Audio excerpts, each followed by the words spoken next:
let me start by telling you the story of Joe. Joe was a young ice hockey player who one day dreams of playing in the NHL or representing Canada in the 2022 Olympics. Now, unfortunately, at Joe's last hockey game, he took a bad hit to the boards. He was slow getting up, he felt a bit dizzy, and he had a headache. Now, being the player Joe was, he shrugs it off and skates to the bench. Joe's coach, relying on Joe to tell him if something was wrong, asks Joe how he's doing. Joe says he's fine. After all, it's only a headache. He's not a wimp.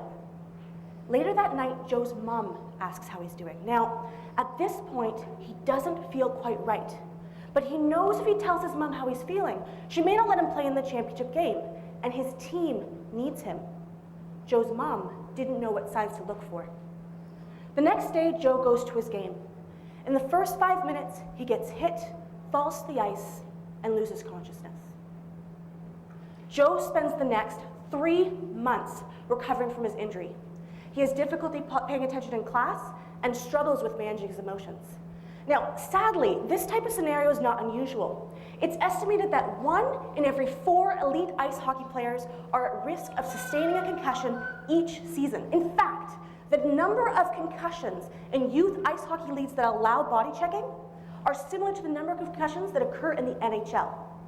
A concussion is a brain injury that occurs when a force to either the head or the body causes the brain to shift inside the skull. This results in things like headaches, memory problems, sleep disturbances, or behavioral changes.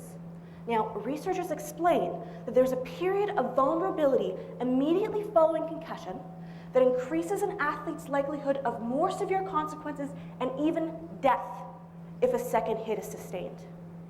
With my research, with my PhD, I plan to look at how a customized educational program for players, parents, and coaches can help to increase knowledge, reshape attitudes, and inform the proper behavior related to both the prevention and management of concussion.